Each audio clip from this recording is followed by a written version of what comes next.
Welcome back to another episode here on the Hart and Hustle podcast. Today's guest, her parents met at the Y. She met her husband there too, and now she's actually running the place. Literally. Catie, DNA is YMCA. Catie, I asked you, when did it hit you? This place isn't just your history, it's actually your purpose. It is. It's been a part of me since before I was born. Like you said, my parents met at the Y. I learned to swim at the Y. I grew up in Y programs. It's truly a part of my DNA and what I do. And I feel so blessed to be able to wake up and serve this organization every day. And it's just a cool story to know, right? That your parents met there before you were born. But then you actually, as an adult, went into the tech space. Dipped your toe a little bit, right? But what was that moment you knew, I can't do this. I got to go back? There actually was an exact moment driving home. So I graduated college and didn't really see the Y as a full-time career for me at the time, and had tiptoed in the tech space and was truly unhappy. But I can remember the moment driving home from a corporate office, and actually I was driving to the YMCA to go work out with friends in a place that was very comfortable.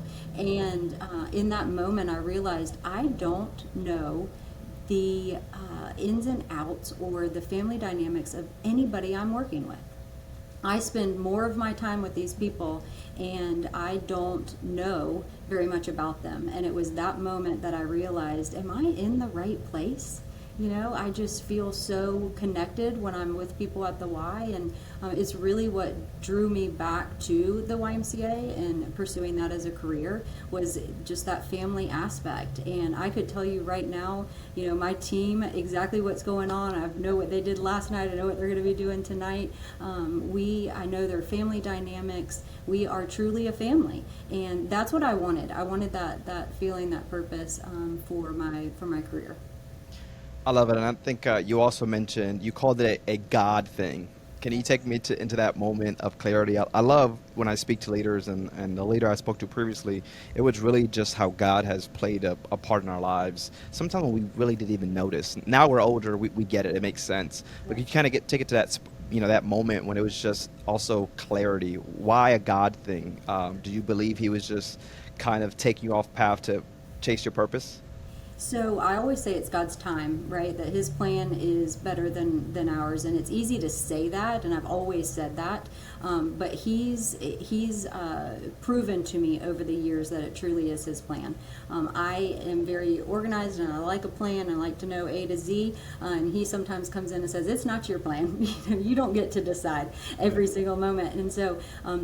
Because of that, as I've gotten older, I can look back and see how he has worked throughout my life, and his plan was greater, let's be honest, right? 100%. But there was a moment working in San Diego in that tech space. I knew on that car ride, I knew this wasn't the right place for me. I started looking at opportunities at the Y in those next few weeks, but it really was a God moment in what brought me back to the Y.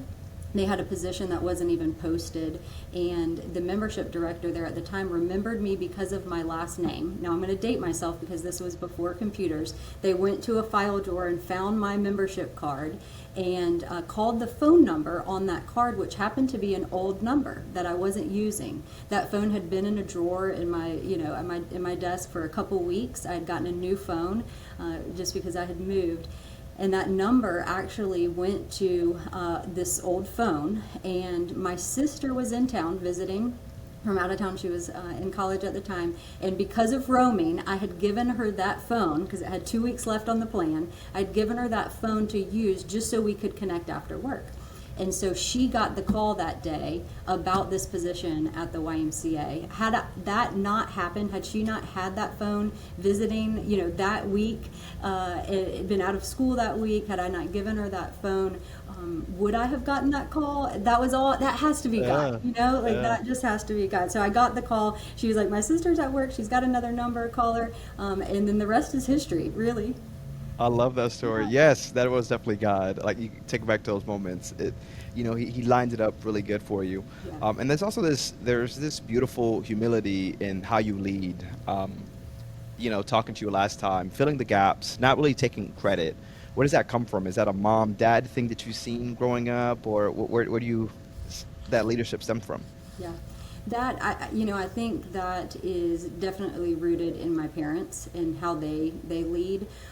Also, working for the YMCA as a nonprofit organization, just knowing the need. It's not about who gets credit. It's about serving the people that need us the most. So that humility, and I've seen over time, that certainly my mother many times just working so hard, and the grind of all that comes with working and taking care of kids, and not being the one at the center in the front of the newspaper or on getting that credit. But that's probably where it stems from for me. But as an organization, I think the Y is uniquely positioned to be able to serve our community. We don't always do the greatest job of promoting ourselves, but that's not what it's about. It's about serving, our communities and meeting them where they are, and fulfilling those needs. You have a story, because every branch is very different. But do you have a story from your local branch that makes you say, "Yep, this is why I do it. This is why we do it"? Yeah. So one of the cool things I think we spoke about, nationally, the YMCA, we have three pillars: youth development, healthy living, and social responsibility. So everything we do across the country is going to fall within one of those areas of focus. But each location is different. Even here in the CSRA, the greater Augusta area, each of our YMCAs looks different because our communities look different, so we're fulfilling needs based on those community needs. One of the things that I'm most proud of here in our community is our A Place to Dream program. That's one that just if from a servant perspective, and just from a God perspective and how we can fulfill a mission. This is a bed program where we provide beds to kids that need them. This is not something that happens inside of our YMCA's. That's the other cool aspect. This is not in our gyms. This is not in our aerobic studios. This is not outside in our pools. This is in the homes of people that live in our backyard. And these are kids that don't have a safe place to sleep. And these are kids that need the Y to step in and serve in this way. And so this is a program that I'm very passionate about raising money for and sustaining and continuing to serve these kids that need these beds.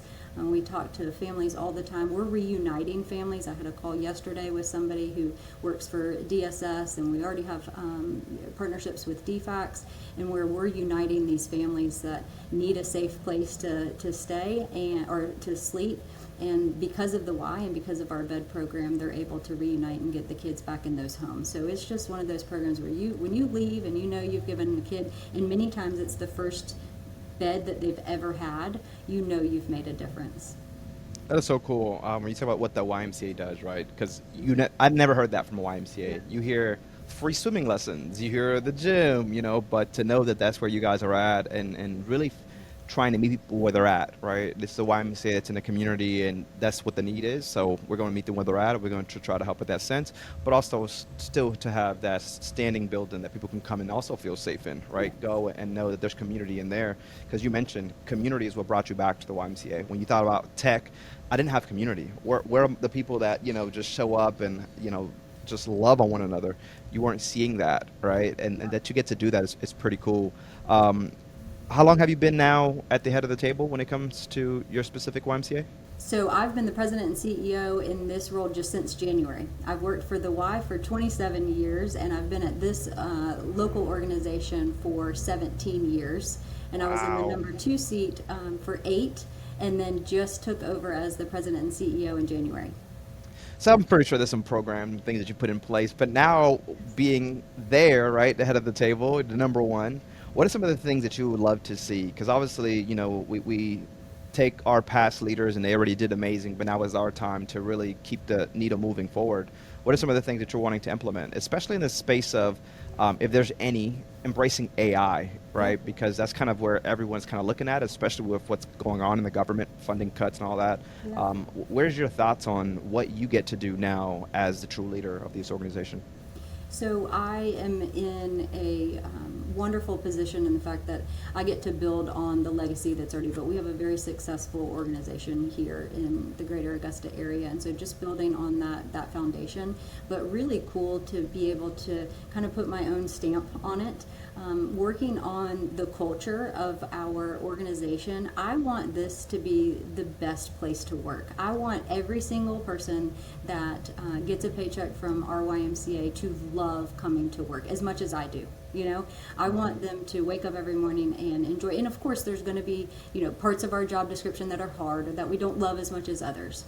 But for them to wake up and come to work and enjoy what they do and to know in their heart that they're making an impact, even when they don't see it every single day. Some of our positions do, but we have a lot of behind the scenes that don't necessarily get to see it. But for them to know in their heart and to believe that we are making a difference every single day, I want to create that culture. And so working through that through staff development and through team building and those kind of things, that's one of the things that I'm most passionate about, and kind of changing that culture, making it a place where everyone enjoys coming to work and they feel connected and committed, but also have opportunities to grow. I want to be able to open doors that were opened for me and see these staff thrive, and go from a camp counselor to a branch exec to a VP, and be able to continue their career in the Y as well.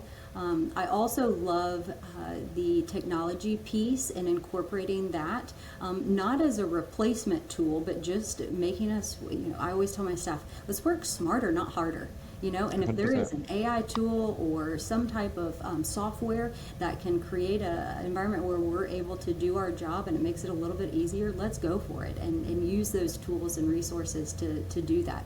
We have to do that at this point. We're working with staff teams that are much younger now, and that's the energy that they have. So being able to keep up with that, we need to make sure that we're at the forefront. So I encourage our staff to bring those new softwares and technology to me, to have those discussions to see where they can fit into the nonprofit space and from a leadership space. What's so good is that you mentioned young leaders, that is even a thing in your mind. Because as a leader myself, I do ask ourselves, why are young leaders not in this space? I also think it's something that we don't talk about at the high school level, right? Everyone wants to go be a teacher, a basketball player, whatever. But no one ever says, I want to go run a nonprofit. I want to be a leader to a nonprofit. But there's so much good in that as well. It's not about chasing the money, but truly chasing purpose and passion, really making a difference in our communities and impacts in our communities at high levels.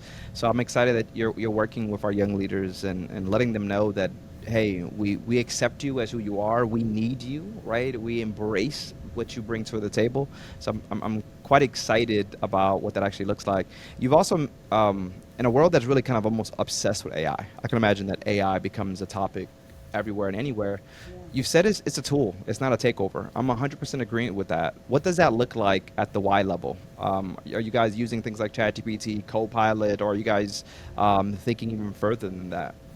So yes, we do use ChatGPT, and we're just in the early stages of that, and my leadership kind of taking over and supporting that effort. The Y is neat in the sense that we have a network of a national organization, and so there's Ys all over, and we're able to connect in that front. And so we actually have some enhancements to ChatGPT that are focused on Y. So through marketing and through membership, through sport development, there are these tools within our ChatGPT that we can kind of ask questions to. They call them AI advisors. They're Y advisors, and they're all named these cute, cool names. So our staff are kind of getting involved in that and working with the voice of the Y. So if they're writing something, they can use that tool to help create that document in the voice of the Y. So utilizing that. Also getting really creative with our job descriptions. We have, just like you said, these young professionals don't necessarily see the Y as, the career path coming in, but what we've done with some of our job descriptions is making them create them in a different way that they're more appealing to folks. And so using AI to help us write those creative job descriptions has really helped as well. Hey, real quick, if you're enjoying the podcast, we first want to say thank you. And we also just want to give you a little insight of what we're up to at Francis. Some don't even realize that we're working with organizations to help them use AI to create that real human communication experiences, whether that's actually supporting your families, those patients, or the entire community. We're actually creating tech that connects. Check it out, francis.ai. I love that you mentioned ChatGPT and how you put it in your voice, and I guess it's that kind of that workspace in ChatGPT. I Yes. just tapped into it, right? So you can add all these seats. But Yes. as long as you created the voice, Yes. anything that you do, outside with that voice, that own, I guess it's creating your own GPT inside Yes. ChatGPT, right? Yes. I actually just did that with my assistant, and I said, "Hey, can you go ahead and do these frameworks? Can you do these questions?" Mhm. And that was my first time, and I'm like, "Wow, this was It's so good." amazing. Yes, it's really amazing, especially when you give that platform. And the Y has very strict guidelines and branding standards and all in the voice behind it. Exactly, And yeah. so, really, just dumping that in, and when it creates something, it's using that voice, which is really impressive. It's neat. It is. The other space that's exciting for us here locally, we're the first to launch I call it the AI driven technology based fitness equipment called eGym. Okay. And it's taken Wise over by a storm across the country. We just launched this about 60 days ago, and it's basically the easiest way to explain it is like having a personal training or a coach with you along the entire 11 pieces of equipment. So while you're working out, it uses technology, and it essentially gives you a personal trainer. So you're doing each piece of equipment. It knows your height, your weight. It does a strength test, so it knows exactly how you need to exercise, what you need to do to make sure you don't plateau. It gives you a bio age. We had over 500 people on board on this piece of equipment in the first 30 days. We have now 60 days in over 700 people that have onboarded onto this piece of equipment. It's also from a timing perspective, you can get a full body workout in about 22 to 30 minutes, and so that's Wow. really been attractive to people. But there's also a video game element to it. As you're doing your reps, it's counting them for you, but it's also, there's a screen that you're kind of playing this video game as thing. So it's really neat, but it's a way that we're utilizing that technology piece to Yeah. connect with people, because my favorite part about it is it's really connecting with the user, and when we onboard somebody, it gives us a chance to communicate with them and see what their goals are and put those in, and then we're able to track that person to make sure that they're not falling off, that they're doing the right thing, and it gives us one more way that we're able to connect with our members. That is so cool. I actually never heard of it, but it's like okay, like it's almost kind of cutting the middleman out a little bit in a Yeah, sense, yeah, but people feel more comfortable doing it on their own versus, especially when they're starting off. Some people really feel comfortable doing it on their own, so that really helps out and gets people into the gym a little more and to feel comfortable, that they get accurate information. And that's, when we talk about tool, as long as we prompt it well, we give it the correct data, and we're using it correctly, it's truly a game changer. yes. It saves us time, saves us energy. To me, I'm a very, my wife likes to say that she says, what's her exact word? Um, I forgot, but I use ChatGPT. Oh, idolize. She said, "You're trying to idolize ChatGPT." I'm like, babe, this is like my assistant. What are you talking about? Like, Yeah. it's truly this resource that I'm like so grateful to have, because it helps with, as you mentioned, wording Yes. emails.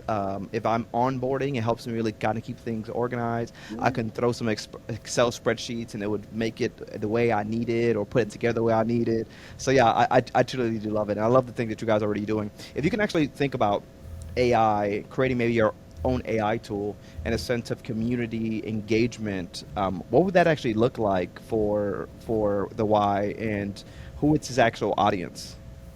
So, internally, that's been created. Those were those tools I was talking about Hmm. internally for our staff team. So that's pretty cool that nationally, they've already gotten to us to that level, which we're Hmm. excited about, and kind of, yeah, I'm sure that will be tweaked over time. Externally, how that's gonna, how we could communicate and connect with our community. I think this eGym is the first piece of that. Just utilizing, technology to enhance what we already have. So we have selectorized equipment at every Y across the country, but utilizing this tool to make it more user-friendly, to make it so that we can connect in easier, better ways to make sure that people are doing it correctly. All of those things are tools that I think will help us in the future be able to help build that community. From an outreach perspective, I hope that technology continues to help us connect with our donors and as well as the needs, the resources. I know one, way our team utilizes AI currently is we'll have 80 different sites where we're delivering food this summer. So we're a part of a large food program and delivering, we've delivered 3.6 million meals since COVID out of this office. And when you think about the logistics of that, you've got 6 buses and 9 vans going different directions all over a community, trying to make sure that we hit all the neighborhoods that need it, everywhere we said we would be on time, where we said we would have it. The logistics behind that get really complicated. And to do that on a whiteboard, like we've done over and over and on Excel spreadsheets, you introduce AI and all of a sudden it's got your routes and your calculations and where people are going, and you've minimized the time that is spent, people, burn the candle at both ends, and all of a sudden AI has taken it and formulated it, and we're already executing. Like we're on the road, we're able to get more done. So I look forward to being able to expand the resources for the community by using the technology that's available. So this AI piece, is this something that I know that you just kind of taken over since January. Was AI already being implemented, or is that you just thinking ahead and say, we need AI in this space to help us a little bit? So I think staff individually were using AI, some that were feeling more comfortable with it, for the last several months, even before I took over. But setting a culture where that's not necessarily an expectation, but where it's accepted, I think is something that more staff are more willing to dive in, where, not to say that it wasn't supported before, but we were so unfamiliar with it and what the opportunity was, that now that we talk about it and we put it forth and we share things that we've created, it makes it a little bit easier for the general, staff team to kind of accept and use it to their advantage. And it's been neat to see some people that were resistant maybe in the beginning kind of just blowing through grant writers and those kind of things that like, wow, this really is amazing. Like, you should see what I could do. We're like, we told you. You really can. It's amazing. That's so good. I'm happy that you guys are on board. I speak to a lot of leaders, and I think I may have spoken to one maybe a month ago from a different YMCA. I can't remember exactly which one, but wasn't on the AI journey yet, as of yet, right? But to see another, especially for YMCA, something that's been around for so many years that we all are very familiar with, that is saying, hey, we see it and we're jumping on board, right? You guys are really ahead of the curve when it comes to this huge organization that is playing a part on how can we better everything that we're already doing. We're already good, right? We're already making community impact. How do we make it even better, faster, right? That's one of the best things. I was actually speaking to, he used to be a narcotics officer for 27 years, and then he's now in the nonprofit world, right? He's a pastor, and he's kind of talking about we have to do things fast. It becomes the difference between saving somebody's life and someone taking their own, right? So what you guys are doing is really jumping on board very fast, while some people are still in fear. So kudos to what you guys are doing at the Y. This is pretty cool. I do want to talk something really cool about you as well, is that you don't separate faith from leadership. How does that actually show up in your hard decisions? I can only imagine that it becomes a little, tug at times, but how does this show up? Well, first, I'll just say that I feel very blessed to work for an organization where we are able to pray before our meetings and talk about our faith and our God. The Y being a Christian organization, not every CEO can say that and can, do that. And so I feel very blessed that I work for an organization where I can. But I made a promise to myself and to God when I took this position that I was going to put him first in every single decision. Love it. So whether that's a budget decision or a staffing decision or a small decision that we're making, I try to make sure that we're putting God first. And I don't think we can go wrong with that. That's what I tell my team anytime we're faced with a tough decision. If we put God first and we are putting the community and the resources, we can't go wrong with any decision we make as long as God is at the helm. I will say, from a faith perspective, that does drive the leadership. When you make the decision to put God first and to lead in faith, you're making a commitment to lead differently. There's going to be people, and there's going to be challenges to your leadership. Not everyone is going to be on board with that. So when you make that decision, you have to make sure you're not making it lightly, because you do have to make the commitment to lead differently. And so I did make that decision coming in as the CEO. It's part of my DNA. It's what I truly believe.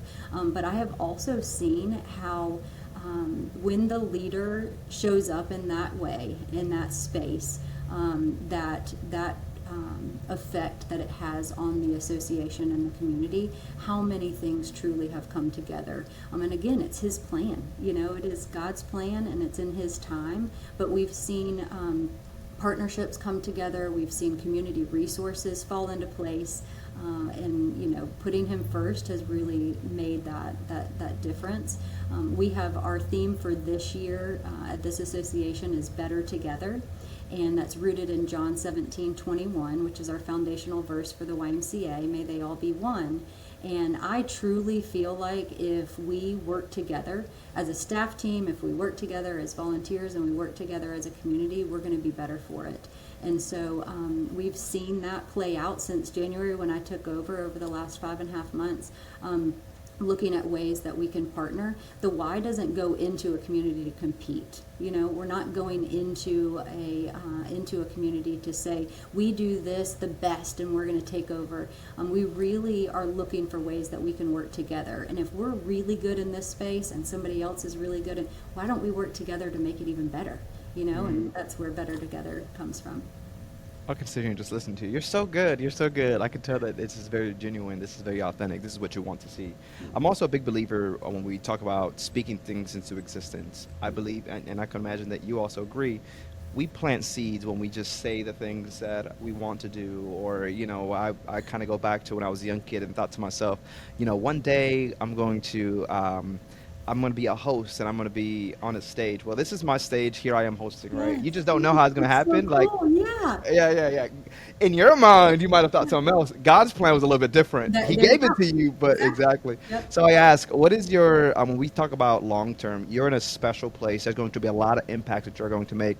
But I can imagine that you've already created a short and long term plan. So for yourself and for the organization, what does it look like 5 years? What do you want to see happen within the Y that you're leading, or some of the programs you want to implement? Do you have any of those ideas? Just so I can go back and say, you said it here first, Catie. It's happening. Yes, exactly. Well, I do. I just wanted to touch on that for a second, because it's so funny. I started doing that recently. I'm like, I'm going to say that so I actually do it, and then I'm going to say that so it actually comes to fruition. One thing that I've been saying for years, out loud, in front of board members and everything, we have the A Place to Dream program, right? That's where we provide beds to kids that need them. And I've been saying for years, I want to have everybody try to sleep, because everybody says, gosh, that must be, how can kids sleep on the floor? That's terrible. I would never be able to do that. And I always said, well, one night I want everybody in the whole CSRA to sleep on the floor and then wake up the next morning and post about it, and then tell us their story of how it felt sleeping on the floor.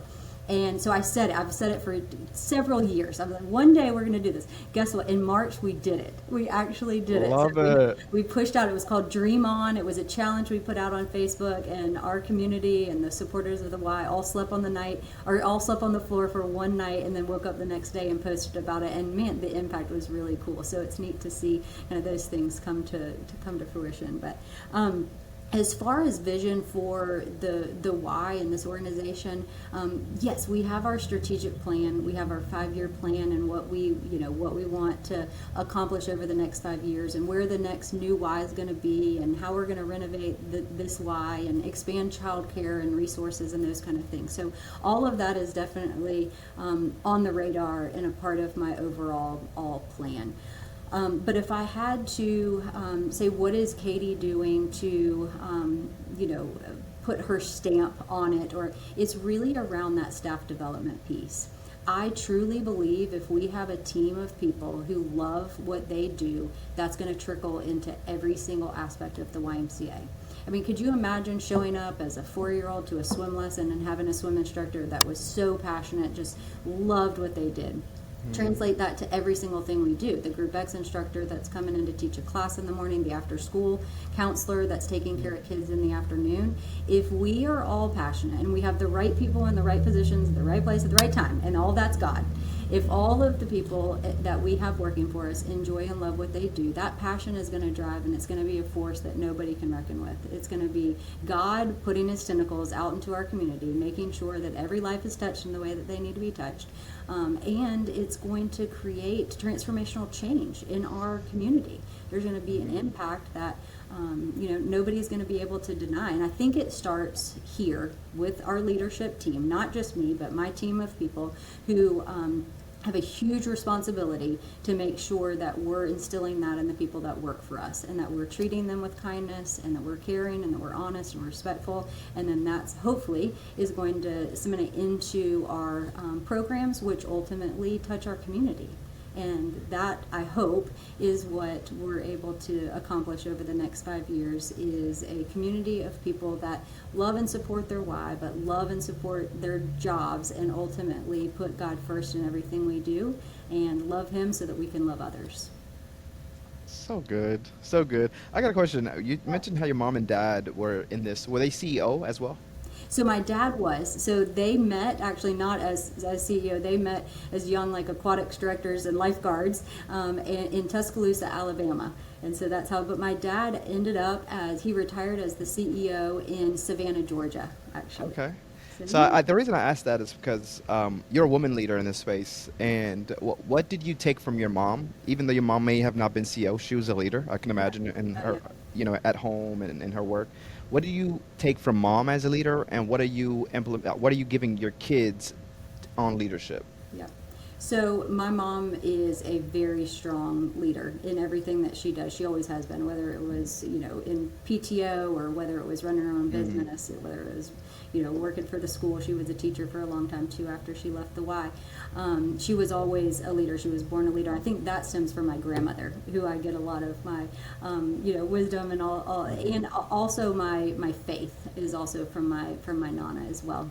But I will say, looking up to my mom, there was nothing that she couldn't do. It was, I am woman, hear me roar. Like, you can do anything you set your mind to. What do you want to be? What do you want to do? There was so much support, which I take, as a mom now of 4. I try to make sure, and I just pray that I'm a sliver of as great of a mom as she was. Trying to instill that into my kids too. But what I will say, giving my dad credit, is there was no difference in us, my sister and I, as a girl or a boy. It didn't matter. And he also never let us win at anything.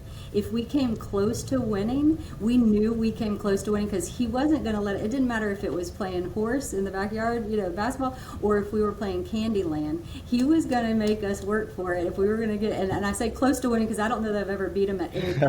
I came close one time in handball, and all of a sudden I'm like, oh my gosh, I almost beat you. And he was like, I was playing left-handed. And I'm like, really? Like, you had to do that? So I do owe a lot of my leadership style to him, but also just that support in knowing that I had the ability to both of them, my mom and dad. And then my husband is he's played a huge role. We met in the YMCA too, and he's seen me in my career from, the ground up. And he has always just been so supportive, especially from a woman standpoint and in the leadership role, been super supportive to make sure that I was able to have that confidence to do the roles that I've had over the years. Even when I doubted myself, he was there to say, you've got this, you're already doing it, And so I thank him all the time for just giving us that confidence, and for raising 3 girls that I hope have that same sentiment as well, that Yeah. he's instilling in them. I love it. No, I think it's important. I think it's important to just kind of share that because, a lot of times women leaders get overlooked. I would say, not even overlooked, and sometimes even underutilized. We have so many great women leaders that may not get that seat because a man just won't allow it to happen, right? We see that happen all the time. Yeah. So it is huge for you to be in this role as a leader with your girls watching, right? They get to see your mommy be a leader. You're truly the role model, and it's not about us. It's not about the work that we do. It's about those that are actually watching and those that we get to share our testimonies to. Yeah. It's going to be a young little girl that didn't know they can do it until they seen Catie, and say, "Oh, but look at her. She's doing it. Yep. Why couldn't I? Why can't I?" And that's why I love to do what we do here at the Heart and Hustle. We really get to have these conversations, highlight some of the amazing leaders with some phenomenal stories. Who would have thought mom and dad met each other at the Y, then, the next generation met each other at the Y, and who knows? Maybe your daughter meets somebody at the Y. Who freaking knows? Many, many years from now. Exactly, exactly. Um, for someone that's disconnected, how can the YMCA become their anchor? What I would say is, I just invite everyone to go visit your local YMCA, see what they have going on. It is not just a gym, I promise you that. Every single one of them are doing more than what you probably know. Yeah. So go see what they have going on. Ask questions, get involved.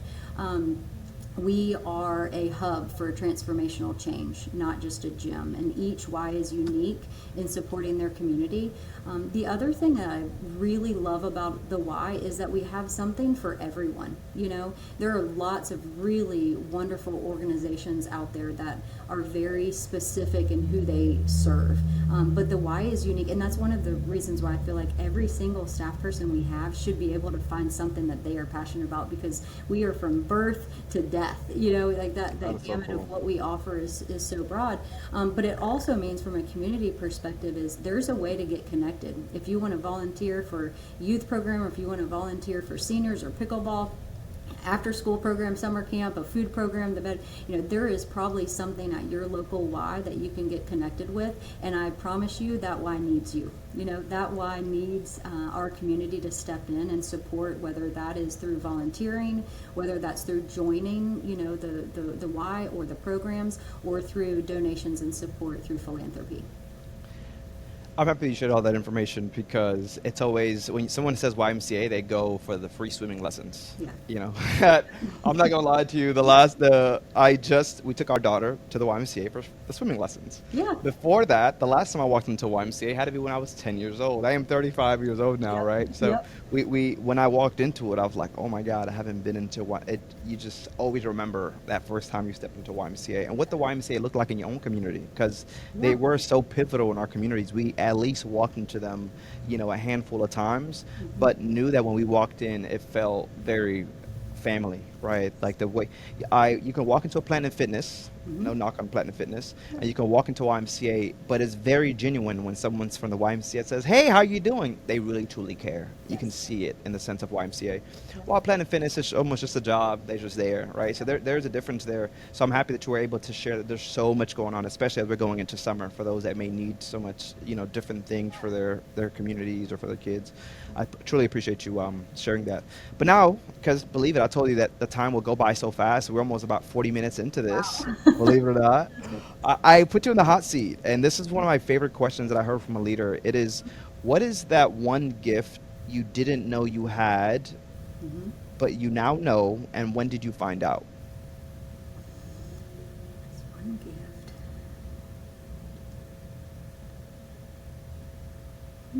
That's I'll good. share you with mine while you think about it, Yeah, okay? yeah, So for mine was, I didn't know my voice was my talent. yeah. For a very long time, especially growing up, people made fun of my voice because of my just upbringing. Right, I always felt I was silenced, like I could never really speak up, Yeah. and it wasn't probably till I was 30 years old where I realized, oh my God, my voice is that secret weapon of mine that God has blessed me with. Yeah. And now being able to do and realize that I'm a storyteller. When people it's like, oh my God, you give me chills, or oh my God, people cry. I realized, like, man, God has given me the ability to really speak to others, to Yeah. tell a story, to share my testimony. And it wasn't almost I was 30 years old. Even though I've kind of already been doing it, I Yeah. wasn't confident in it. Yep. You know, I wasn't confident in speaking, and now I'm like, oh, put me in front of any room, I'm Yeah. confident. I to the point it's like I in my mind I know what I'm going to say at times, but Yep. when I get on a stage, it's nothing scripted. It's Yep. whatever God is just going to let out, you Yep. know. And at the end of it, people's like, oh, that was so good, and I'm like, I don't know what I said. Thank God that He gave me all the words that are needed to make Yes. this so Amen. good. Yep. So what is that secret weapon of yours? Oh gosh. Let's see. Secret weapon. Um, you know, I have to say, and this is 5 months in, this is me being a little bit vulnerable, um, is my faith. So I have always had a strong faith. I said, I told Hmm. you, that stems from my nana, my grandmother, who instilled that in me, and then through my parents, and certainly growing up in Y programs. But it wasn't until I accepted this job um, that I realized that faith in the outward spoken faith has a bigger impact than I ever imagined.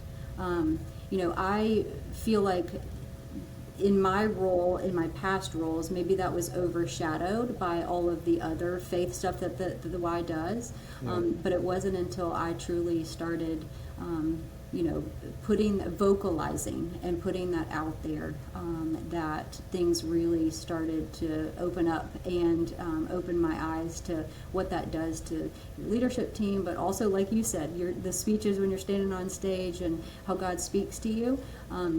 But that I would say that's a secret weapon that I didn't know I had Right. prior to taking this role and really putting that faith outward in spoken word, that has surprised me.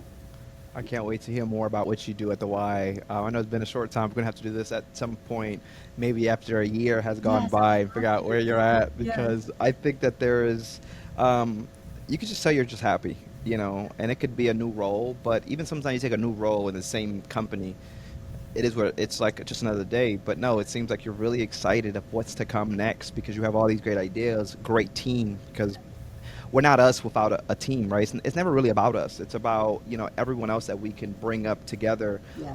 and highlight their. A lot of the times, like now, I actually just had a board meeting yesterday, and this gentleman, I taken over a board. I would say a little less than a year, almost a year, and he showed up maybe 2 months in. He got brought in by a friend, but Hmm. it's we've been virtual for some time, so I'd never seen what he looked like because he was always just no camera. Yep. And then when we were in person, he didn't show up. So one day we were at an event, and he comes. He says, "Hey, I'm Michael," and I'm like, "Oh, I finally," and I Yeah. so even though he's been with us for months, yesterday he was the first person on the meeting, and I'm at that place where it's like I'm trying to find everybody's strengths, Yep. or what they would love to do, Yep. because we're a nonprofit, but none of us get paid. We're just giving our love and our passion that we have for this. So I was asking him, I'm like, man, what do you do for work? And then he said he's a project manager. So so you see things from an aerial view. You know how to hold people accountable, X, Y, Z. Yeah, that's what I do. I love, and as I'm going through the board meeting, I keep calling back Michael. Hey, Michael, this would be something really good, right? Finding people's strengths and putting them in those places are so important. And you kind of just highlighted that a little earlier. So I know you're in a good place. I know you're a great coach to the team, and I know you have a great team that's going to really succeed. So thank you so much for sharing this. What is your blind question to the next leader we have here in the Heart and Hustle? All right, my blind question is, what's one personal value that has most influenced your leadership style, and how do you ensure that it resonates throughout your organization? Okay. All right. I love it. I just realized you got a better together back there too. Yes. Oh, yeah. I have one above me too, but I don't think you can see it. Oh yeah, yeah. The funny Essentially, thing, I looked at that one plenty of I'll times. send you some stickers and stuff. We love our little track piece. That is so funny. Well, Katie, we appreciate you so much for the time, for all the information, for continuing to be the resources in our communities. I can imagine that I speak for all in those communities that it never goes unnoticed, the work that is being done at the YMCA. And I'm just happy that we get to highlight the leaders behind it. Because a lot of times the work is being done, we don't know who's doing the work. Not that we need the recognition, but it just feels a little bit good. And it just allows us to always keep going. Sometimes this is just that push. It's like, man, I can't believe I did this. I can't believe these are all opportunities. I'm always grateful for the opportunities. Every morning I wake up, I'm like, man, thank God that this is what I get to do. Yeah. Because people are still living a very comfortable life and unhappy. Comfortable and unhappy is crazy. But living a happy life, doing the things that you truly love, You can tell that's what you're doing, Catie, and you've done it for years. So we thank you guys so much. If you guys are still watching, make sure you guys do like, comment, and subscribe. This has been Efrain and our amazing friend Catie. We'll catch you guys on the next episode. Bye.